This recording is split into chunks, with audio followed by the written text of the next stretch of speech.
always deal in US dollars, 95.50 to 9600. You can see this candle here actually went all the way through to 9300. But it closed after it wicked back almost at 96. So the challenge becomes, this market's so volatile. In a foreign exchange market, you can get a lower time frame close or a lower time frame bit of price action below a level, and you can be fairly confident that, okay, it hasn't gone back through. Lower time frame, we've seen an hourly or even a half hourly close. This is a daily, right? And I think the problem becomes you need to wait for higher time frame closes in crypto before you can be confident. But the problem is, on a higher time frame, this market can move 15, 20% in a day. So it's a matter of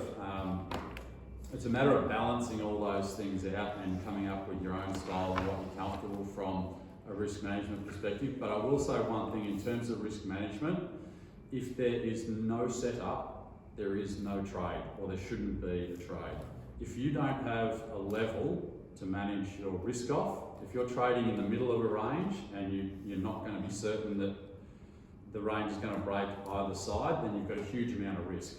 But if you're trading, say, ahead of this horizontal here, when it comes down here, you can enter along here and manage your risk for $100 below it, for example. Whereas if you're entering up here, going, oh yeah, it's come back to the 10 simple on the moving average, even though it's kind of the middle of nowhere, I'll take a punt. Where are you going to manage your risk?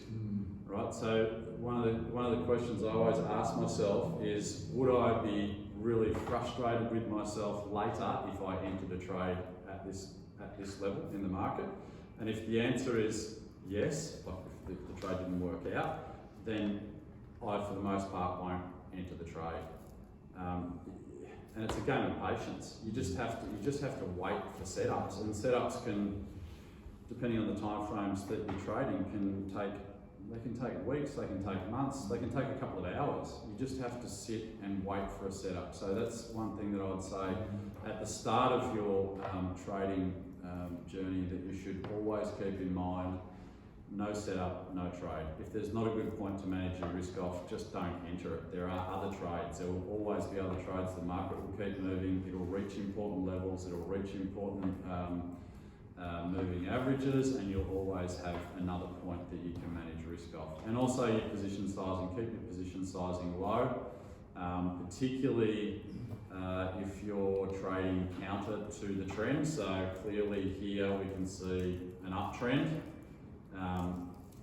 There are swing highs and swing lows that allow you an opportunity to short, but if you're in this clear daily uptrend, if you're looking for opportunities to short, perhaps you can think about keeping those shorts maybe 50% of the size of the longs that you're also attempting to enter, depending on how active you are. Anyway, I'll take these off. So just to jump in, jump on the back of one of the points that Matt's just made, and I say it now because it's a slide that I've actually got later, the difference between personal investing and institutional investing. Institutional investors have to trade. They're forced to trade. That's a good point. Whereas a personal investor, you choose when you want to trade. And if you don't feel comfortable for whatever reason, the indicators, you're uncertain, the best thing that you can probably do in that situation is do nothing and learn and observe. This is what I may have done, this is why I would have done it. And journal it. And watch it play out, and then learn from that, and then journal.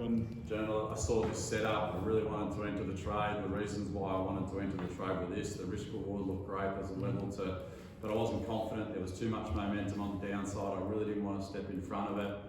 And then a couple of days later, right, how did it play out? And then look for patterns in the way you're thinking and the way you're feeling, because one of the things that often happens, for me anyway, the best trades feel the worst. They really do, like you just feel like you're completely against a full market tide. and that's the best time to be entering those trades. So it's a bit of a soundbite, but it is true that the best trades for me often feel the worst when I enter them.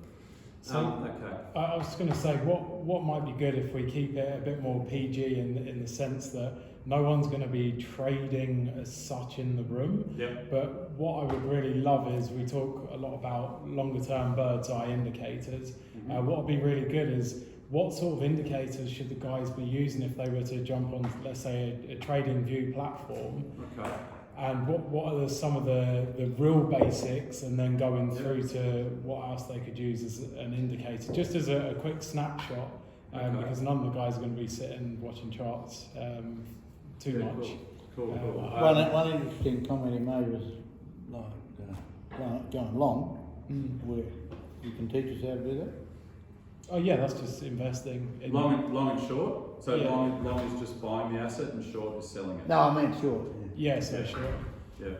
That's betting against. To be honest, I wouldn't touch shorts if you're just starting out, because Yeah.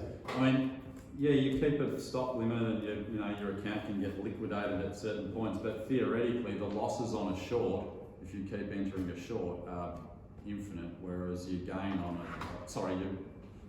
a short is already known, it can only go to zero, but your losses are potentially infinite. So depending on what instruments you're using and how you manage it, I'd just be very, very cautious with shorting. You can still make a lot of money, but I would probably leave that for a little bit down the track. But the simplest way to analyse markets really is with horizontals. So in TradingView, just looking at a daily chart here, a bit more data. So what you're looking for is major points of resistance or support, or potential swing highs and swing lows that happen on multiple occasions. So you can see, I'll take this off and I'll put it back in. So just over here, you can get a horizontal line.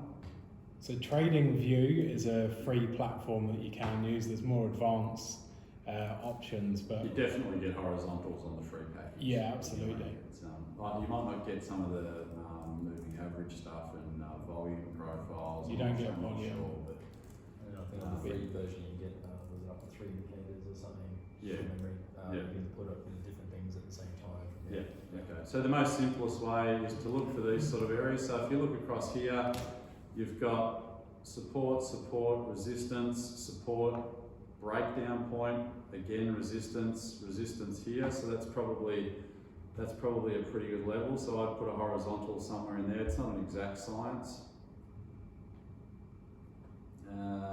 What else have we got? We've got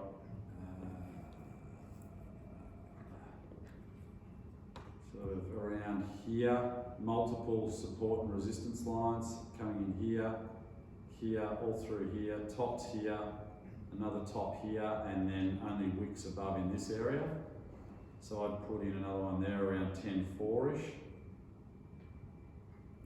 as a good level.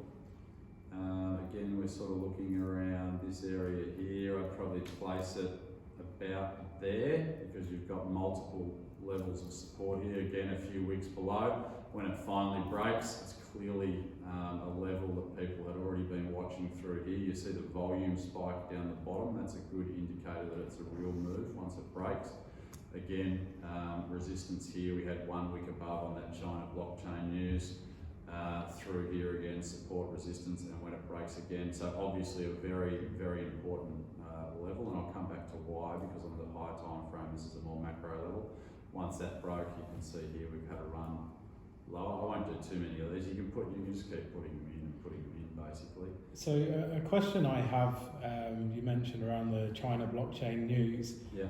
Do you find within cryptocurrencies at times, even if there is positive news, the market can still move in the opposite way? I think potentially the halving could be a point at which that happens, because once everyone is thinking the same thing, the market, and I'm not sure how much you guys understand about the dynamics, but once everyone is thinking the same thing, so everyone wants to be long going into the halving, right? Because there's going to be a halving in new supply coming into the market, so theoretically there's less sell side pressure. Bitcoin should go up. if everyone front runs that and gets long ahead of that, then by the time it comes to a certain point or the halving happens, who's going to be left to buy? So all it takes at that point, if everyone's got all these long positions, everyone's so confident that it's going to go to 20,000, 30,000, 40,000, everyone's sitting there holding these long positions, the big funds start to move it down, push it against everyone, people start to sweat, people start to worry, maybe You're a part of the mob is this, then, aren't you? what's that? You're a part of the mob then? Me? No. If we're Absolutely. all holding long positions, Absolutely. expecting something to happen in May. Absolutely, and this is how the funds get liquidity. They push it down to make everybody sweat, to make everybody question their decision, to make everybody question their investment. And at a point where people go, oh God, I've put 100 grand into this and it's grown to 60 grand, I really can't afford this. I'm getting out. And you'd be surprised how the human mind and the collective human mind is an organism that just everyone seems to be wired in. As different as we are, there are, and the algos know, the algorithms know how to program those behaviours into their models, and they force the market against people, and then the market capitulates, and the funds sit down the bottom and go, thanks very much. But now that you're out, by the way, the halving was a good thing, and we're now going. If you had stayed in, you've lost 40, but now you would have been up 20. Come back. I come and buy it now. Come and buy it now. You know, it's at 30 grand. Oh, it's at 40 grand. Oh my God, I made a mistake again. And you're buying back in at 50 grand. They push it against you. So don't play the game. Don't play the game. Just whatever assets you think have potential longer term, buy them, sit on them, have a small trading account if that's something that you're interested in. But you know, don't put the farm on it. Just sit and don't get shaken out of your position. Just make sure you've got an amount in the market that you can afford to lose, because we don't know. It could go to zero. Absolutely. I don't think it will. But it's entirely possible. And if you're going to get shaken out of your position by even another dump to $4,000 or $3,000, you'll end up losing a fortune if you got in at 9 or 10 grand. And if you're going to get shaken out of your position there, then your position's too big. So you're either a believer or you're not. I think don't chop around. These are major levels that you can, because you've got swing highs and lows and you've got multiple support and resistance. These are levels that you can reliably measure risk off. You want to short here. Well, this is kind of, that would have been a reasonable short here, based on this line already exists. By the time price action got to here, it rejected, and it fell $500, 6%. Nice little short. Same up here. All of this price action through here, psychological level, 10.4, 10.5, beautiful short there. Although it got wildly whippy in here, which was that price action was absolute rubbish. I think we had I won't go into it, you might not understand it, but anyway. So the simplest way you can trade this stuff is really with horizontals. They're reliable levels. They're good levels to measure, to manage your risk off. Diagonals can be a bit tricky. Diagonal lines, for example,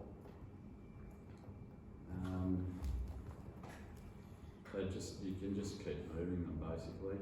You've got a nice diagonal through here, but by the time this prints here, you can, okay, maybe that's the level, or even off here, so that you can keep moving them all the time. The only time I like diagonals is if I see a particular pattern. There's one pattern in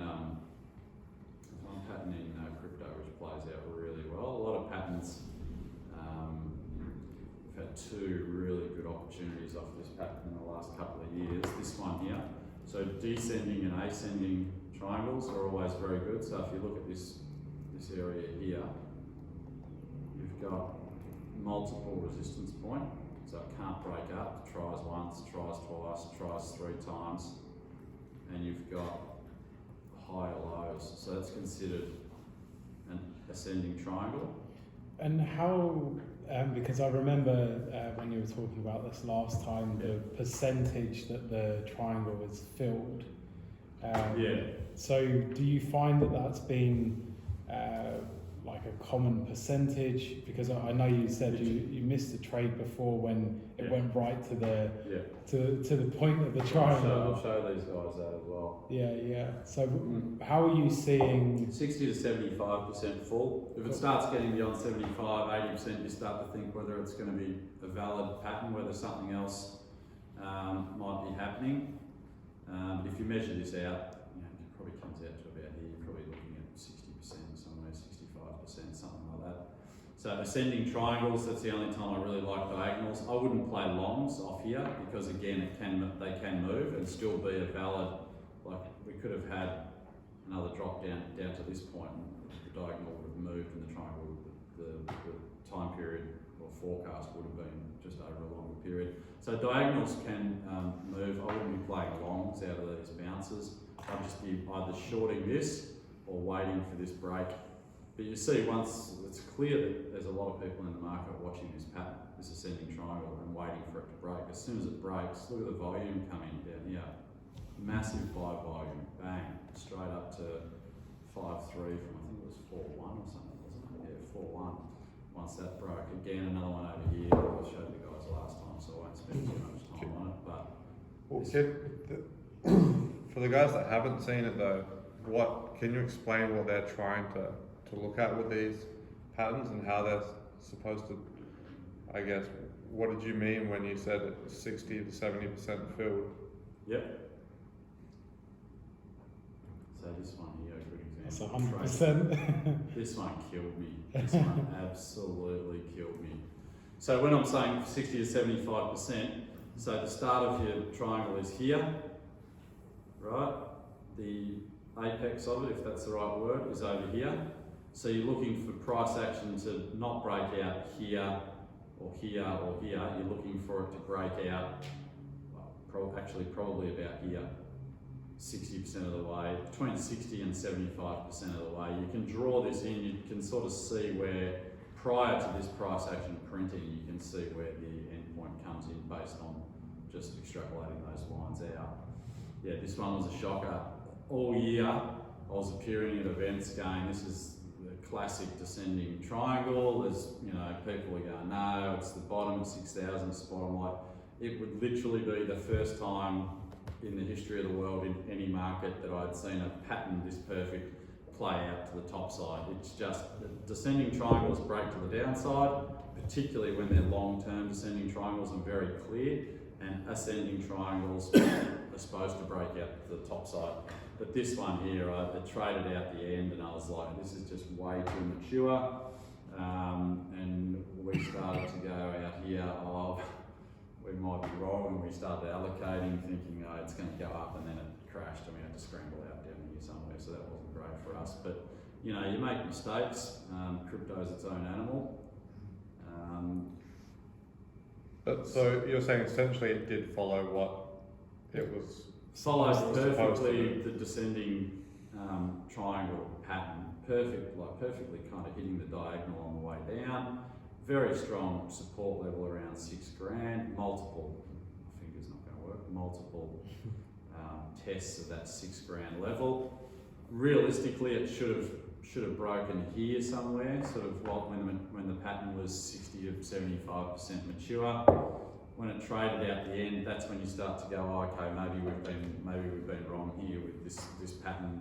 Technically is now invalid, but the problem is in this market there are some big players at work and they can quite easily paint certain patterns on the... Do you use a daily or weekly chart to work those triangles out? This thing goes down to 1 minute, I think, or something like that, or 30 So you seconds. use them anyway. But with crypto, don't even bother below 4 hours. Particularly with patterns, they're just not reliable. I've made the mistake of aggressively pursuing 15-minute patterns before and getting absolutely washed out. I had to learn that lesson. Whereas in foreign exchange markets, you can, the lower time frames can be a little bit more reliable, but in crypto they're just really not. So I don't bother. I have a look, particularly with momentum indicators, which I may or may not have time to go into, but I have a look at the lower time frames, but really you want to be looking at 4 hour plus, preferably for you guys, probably the weekly chart is where you would be, but as a trader, you 4 hours plus, 4 hour, 12 hour closes, daily closes. But again, as I said earlier, you've got to manage your risk, and it's pretty hard to manage risk on a 12-hour basis. So you need to sort of know what you're doing. I was going to say, what I find really interesting about trading, it's a universal language. Doesn't matter what part of the world you're in, everyone's talking the same language. Therefore, they're drawing the same charts. Therefore, if I'm using too much jargon, just tell me. Because I'm just got my head in the charts. But I'm just saying how interesting it is that everyone's looking for the same patterns and the same trends, no matter where you are. Different meanings, but it's interesting that it's all effectively people are talking the same language around it, which that's why you can rely on these levels to work until they don't, basically. You know, because everyone's going, it bounced here before. It bounced. Okay, so I'm going to set along here. But eventually, people keep doing it, and then at some point the market gets super long. And it gets pushed against them, for example, like here, and just die. So that's why. So horizontals are very good to use. I might just get rid of those puppies.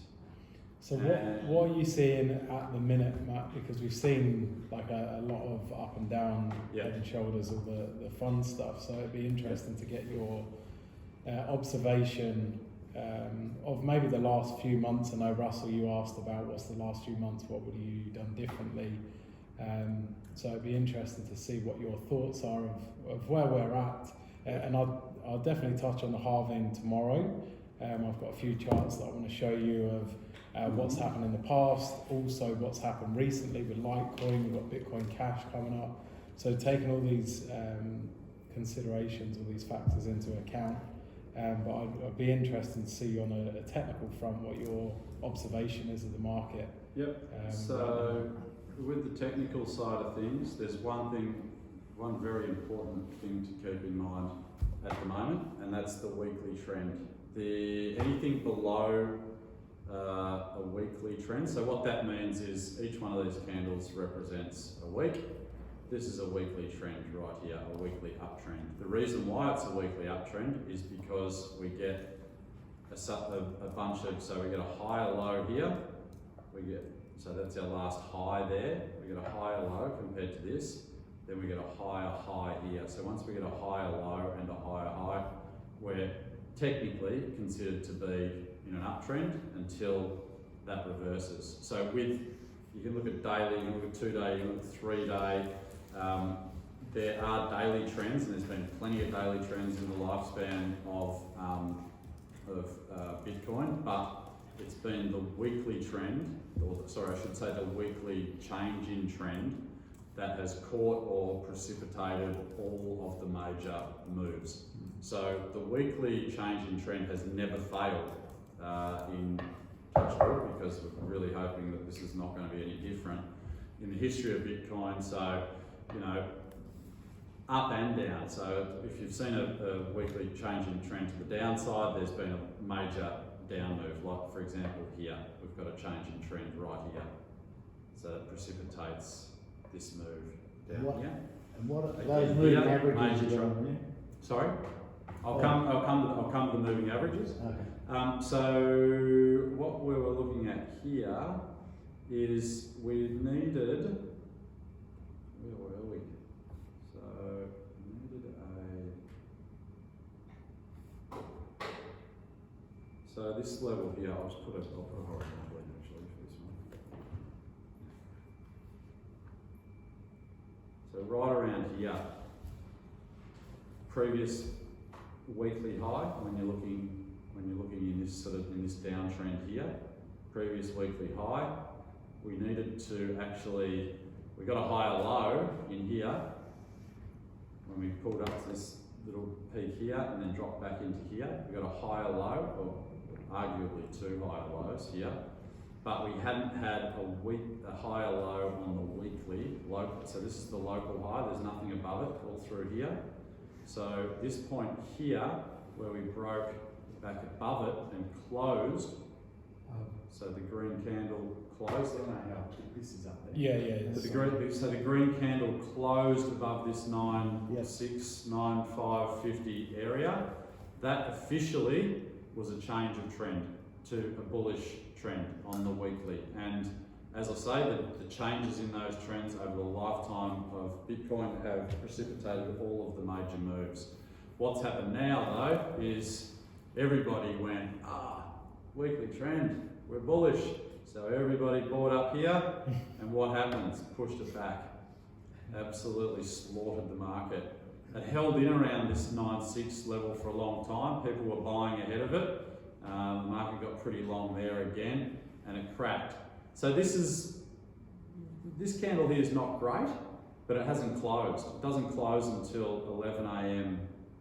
Monday morning. So the open is this top bit here if it's red, and the current market is this bottom bit here.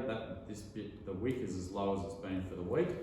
What we would really like to see is for this low where we are now to by Monday morning close back above 96 so that we can keep the uptrend intact. This is not necessarily the end of the trend. You can have tests below major levels, but we would want to see it bounce back pretty swiftly within the next few weeks and come back through. If it actually bounces back and it fails to get back above 96, that'll be a problem. That'll be a problem. So we want to see it either close the weekly back above that level to keep the new weekly trend intact, or we want to see it come back up and trade back through there. And that's a perfect time for a re-entry. Ideally, you want to see it sort of trade through and then retest before going, rather than just sort of go, because you can get a little head fake as well, a little fake out again. It can happen again to get everyone offside. So you want to try and, rather than chasing it as it starts to run, there should probably be a bit of a retest and a bounce at some point to enter, but maybe not that relevant for you guys. But yeah, the moving averages. So just to touch on that and go a little bit deeper. So if we don't close at 9.6, what sort of trends and patterns should we be looking for on a downside, and how far do you perceive that may move, and where could that move? Will it move sideways slightly, or will it continue a downwards trend? And if it does, how down would that potentially go? Do you see any higher and lower ranges? You can use standard deviations to look for probabilities around ranges. I don't have that set up on here. You can also use, I don't actually have it on here, but you can use stochastics, so momentum indicators. When you look at the momentum indicators, I'm trying to find it actually, I've got one here, I think I've got it around. Otherwise, I'll have it on my one, so you could always plug in. So you can look at things like stochastics. So if you look at the stochastics and they're all showing the same thing, then you can probably expect. So this is a weekly. This is just turned back weekly, so pointing down. The daily is headed down. 12-hour heading up. So 4 hours just turning up. 1 hour turning down, so they're pretty mixed. Generally, I wouldn't take the weekly into account, but anything below from the daily all the way down, if they're all at different spots, it probably means that it's going to range for a while. It's not ready to go on just based on momentum being different across different time periods. It's probably going to range trade for a while. So what that would look like at the moment, the range would be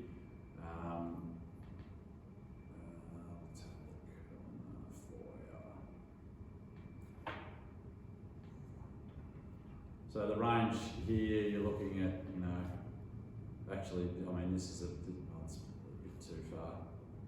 Maybe up to here, but really fairly reliably, you know, 89, 80 to the bottom of this. So you could probably, with momentum indicators being a bit wonky, reasonably expect over the next couple of days, and you keep an eye on the momentum indicators as well, but probably just to trade in this range, which gives you a great opportunity to manage some risk as well. If if we come down here again, trade down here, I'll take a small long with a tight stop loss, and if we come up here, I'll take a small short with a tight stop loss. It's only a small range, but so you can look at that sort of stuff, whether it's going to range. If you've got a weekly, a 3-day, and a daily that are all basically up quite high and they've all just freshly turned down and they look like they're gaining momentum, you don't want to step in front of that. That's a good indicator that they're probably going down.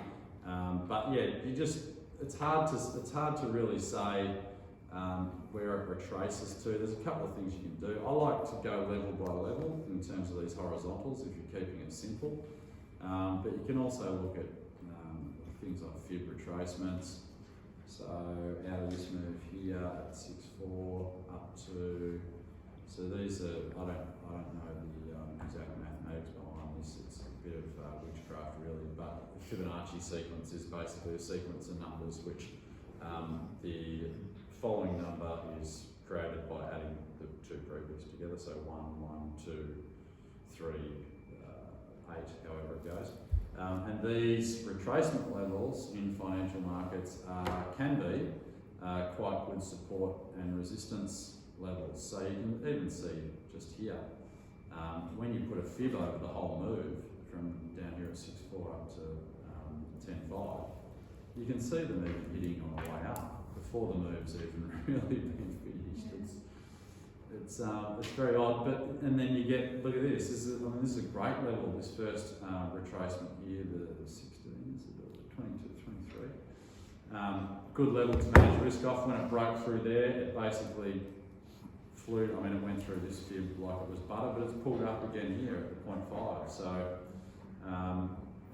you could see it retrace the whole move. I won't go into Fibonacci extensions because they get a little bit too funky, but if you've got a nice move like this, then you can overlay a fib retracement tool for levels.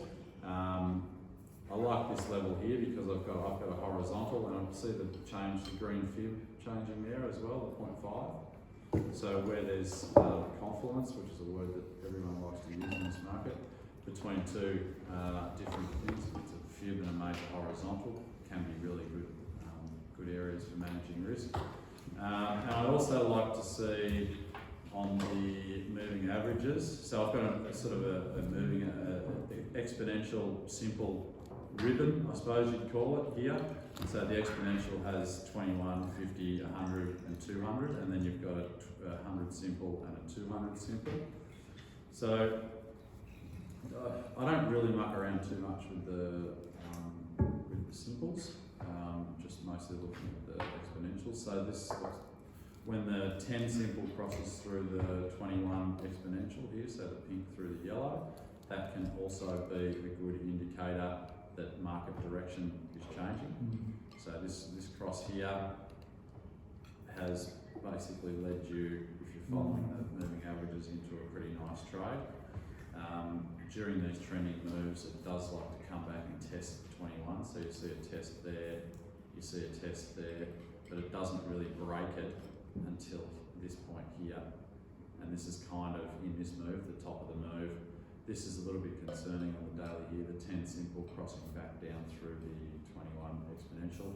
You want to see them all with the positive slope, all heading in the same direction and starting to splay out. So the more splayed out they become, the stronger the move is. But the problem is generally the move becomes strongest right at the top. So, but you can see how nice this, like even down here, like how nice this looks. With all the moving averages all heading in the same direction and diverging away from each other.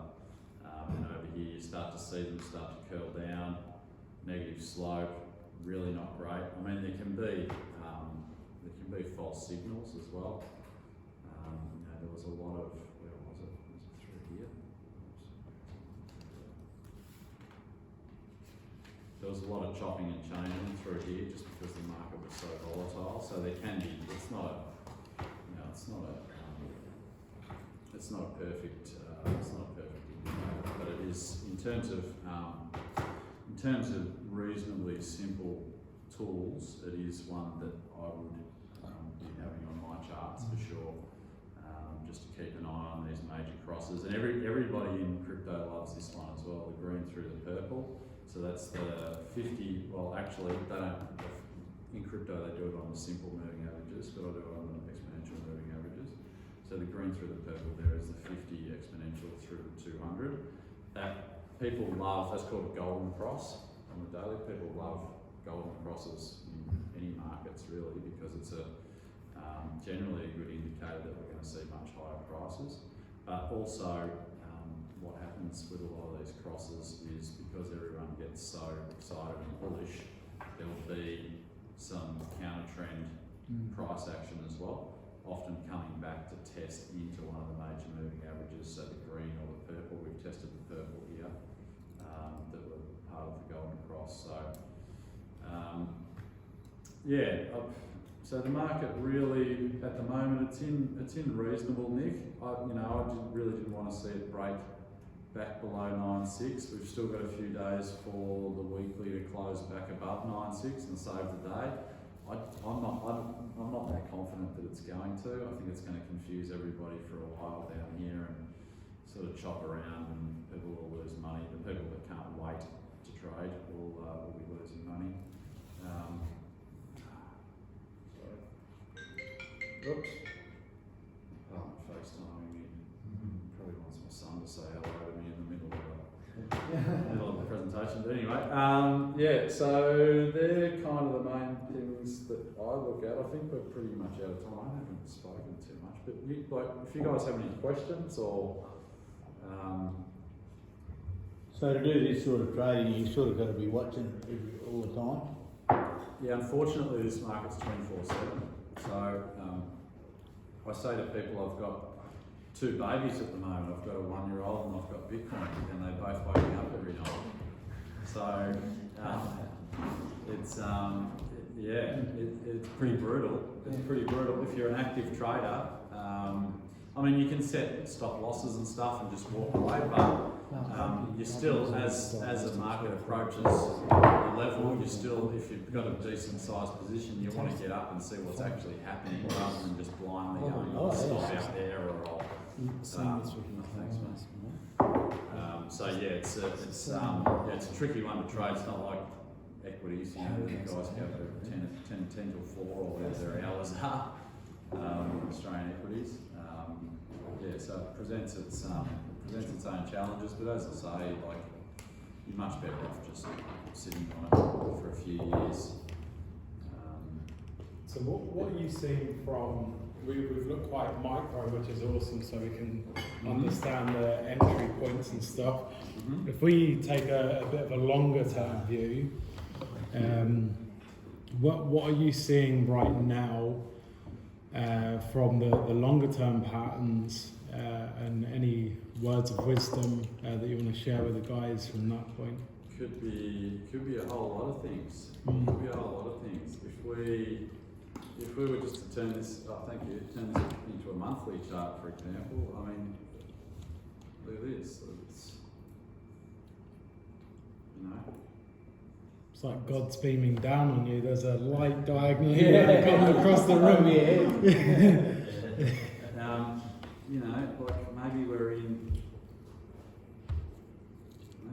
a symmetrical triangle here, which can break either side. And right now, unfortunately, the top side of this symmetrical triangle has a much sharper slope on it than the bottom does, which generally means if you're in a symmetrical triangle and you've got a really sharp top, it's probably going to break more likely. Statistically, it's not probably, statistically more likely to break to the downside. If you've got a sharper bottom, then it's statistically more likely to break to the upside. So yeah, we can look around here in all this weekly price action and go, well, you know, over this entire 11 years or whatever it's been, the weekly change of trend has has got each major move, and we've just had a weekly change of trend, and I'm happy to back that horse. Or if you zoom out and look at things like this, it can be, you know, that's why there's still so many multiples in terms of return on the table, because it's not a run race. You know, it's very early. These are lower highs. Since 2017, they're lower highs. So, you know, really, I mean, once we get back above this level, this is a great horizontal. This is where we really start to have a decent crack here. So all these closes here, you caught all the kind of 219 weekly closes through here. You know, the first bounce on the fall from 20 grand, and then the really strong resistance. So this is clearly a level that the institutions and the algos were just putting people to the sword in this bear market. Very, very strong level. What is it? I think it's around 12k. Mm-hmm. We start getting weekly or monthly closes above 12k, and we absolutely start to rip, is my opinion, higher. On the downside, this is a pretty important level between here and I mean, you've still got the lows around 6,500 as well, and the bottom here. But so you can't, it's really hard to have a crystal ball and look too far ahead. Just put your levels in and just play off your levels. Yeah. That's a pretty good level. This 81 to 85 area is a pretty good level. If they go through, then you change. You got to be flexible when you're thinking. What was I saying? Yeah. So if we get back above here, that was the other thing I wanted to show you. So this level here, I love this level. I want to see weekly closes above 12. I love this weekly close above 9.6. Made me very happy.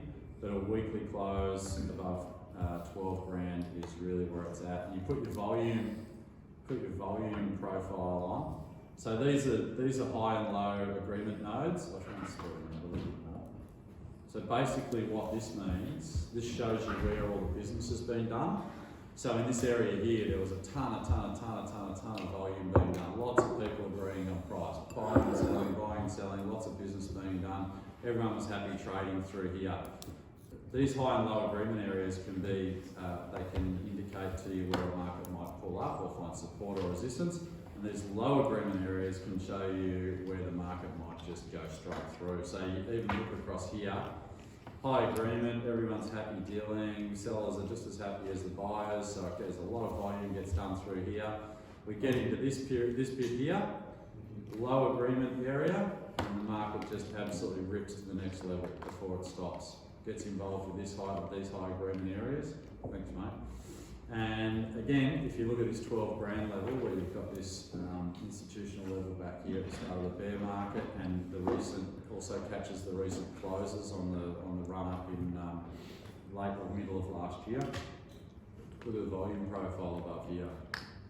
This is where we start to cook. You don't need to wait for 20 grand. We start getting 13, 14 grand, and there's been no business done up here. It'll move through really quickly. There's not thick order books.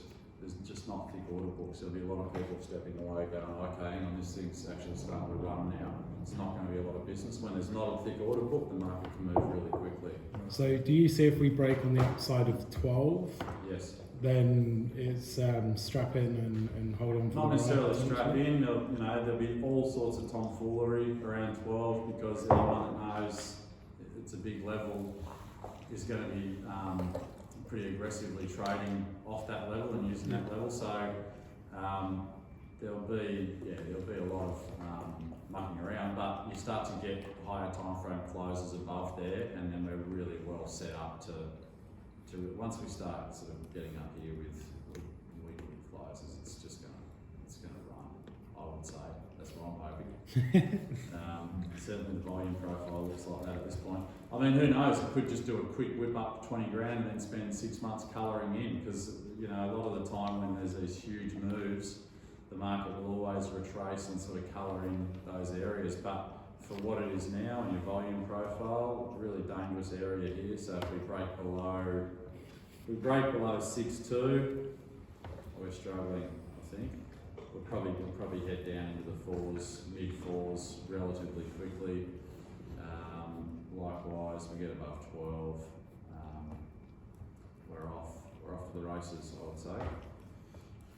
So yeah, in terms of like predictions of where we're going, yeah, just for me, it could go anywhere. So I just work off the levels that have been support and resistance, and try and wait for a trade setup rather than trying to force it in the middle of the range, or just look at something and go, oh God, it's so bullish, I've got to get in. Or can't, like if there's, as I said at the start, if there's no setup, there's no trade. Awesome. And that's the hardest. That's the hardest thing, because it can take a lot of patience sometimes, and you can find weaker setups, and you really just want to trade and make some money, but more often than not they end badly if there's no easy way to manage risk. Yeah. So the only final thing, because I'm conscious of your time, the moving average, if you just want to really quickly explain that to us. Does everyone understand the... He did that Oh, you while you were did. out there. Sorry, I ran away. So everyone understands the bars on the right about the buying and sale, buying and selling. How do you get them up on the screen? What are they called? It's the Horizontal volume. Or Yeah, it's volume. VPVR. You do So need go the up here. advanced. It's just a VPVR. built-in, so you just go to volume profile, Oh yeah. and it will give you a choice. So you can have fixed range, session range. Just put it on visible range. That's what I've got it on. Yeah. You do So need indicators and pro for strategies, and just go to volume profile and visible range, because then you can actually go, okay, well I don't care about 2018. I care about 2019 through to today, and that'll show you where the business has been done for the last year and a bit. So the volume profile becomes different, but again, you can see through this area, very light on, through 6 to 5, there's a little bit of potential business being done around 5-1 for support, through 5-1, and we're very quickly back down at 4s. So the visible range will allow you to adjust whatever period you want to see where business has been done. So that's just where it's the support is. Yeah. So how do you, you're saying that you could trade around, it goes all day, all night, right? So how do you keep up with it? He wakes up at night. You stay up all night. Yeah, sometimes if I get up for a fourth time, I'll just stay up. There's times Yeah, when but how do you know? Do you wake yourself up, or do you have something that comes from the market I that just says, write Mark, myself wake up, buddy, it's all on? I move this from the office down to beside my bed at night, and And what's that coming from? that's just an alert coming Oh, it's from an here. alert, So you that's can fine. So see you- this little thing here, this little fella here, the clock. You click in there. I've stopped them all so none of them went off. I've just got a couple of Bitcoin alerts here, so I'll just restart these. It'll put the levels on that. So Blockfolio is the app that I share with you guys. Yeah, I know. So when it reaches a certain point, it'll Probably, yeah. send you an alert, yeah? Yeah. No, this will be an alarm. Oh, you an alarm, can right. choose alarm when you go to settings. Yeah. So No, I meant an alarm. How's your partner and the Yeah. baby? He's in another room, mate. Come on. yeah. How is the little one? It's not ideal, but he's good. He's sleeping through now, so that's Oh, good. you lucky bastard. Yeah. It's 19 months and he's still not. What difference does that make? He's Yeah. not Oh, sleeping no, through. it's, Yeah, that's He takes after his dad. with routines and stuff though. Yeah, but Blockfolio is a tricky one because there's a bit of a delay. Right. So if it's a major move, I've had, like in the early days, I've had a Blockfolio. Is that Blockfolio or is it this one? Bitcoin ticker, sorry, that's got an alarm alert. So an actual alarm rather than sending you a text message or an email that you don't get while you're asleep, an actual alarm goes off. Yeah. But it's delayed. So I've had, in the early days, I'd set an alert and it would go off and I'd look at the market and it'd already be like $400 lower or something. Oh, so it's already happened. So you want this thing as it hits your Bang. live market So it's on real whichever time. exchange, real time, and Real it just time. starts to whistle. Yeah. Right. You can have an app, can't you? Use on an app too, so you can set it in It is. I don't Yes, it is, yeah, Yeah, it yeah. is on mobile, yeah, I've got it actually, it's great. And you can set alerts. I haven't said words yet, actually, just That's a that's on mobile. That's fantastic, actually. I mean, you can use. What's the app called? Trading View. Oh, that one. And actually, the good thing is that whatever profiles or setup you have here is actually directly available on your mobile, so you don't have to reset it up. It syncs up. So it's Perfect. ready to That's go. the paid version. Actually, this is even free. Oh, Actually, yeah. So I think you just set up an account, doesn't cost you anything, and it will sync up with your mobile. So The only thing I would say is for you guys, and if you're Yeah, I'm not comparing yourself to focused Matt, Matt does this is his profession, he's full time, so he's Yeah. looking for the smaller movements. Yeah. Whereas for us guys, the $400 wouldn't mean anything, whereas for Matt that can mean a Yeah. colossal difference. So Yeah. play with where you're at rather than. And the tools get better all the time, you know. Yeah, they in do. this market. So now this is also like every day of the week, yeah? Yeah, I mean, I have weeks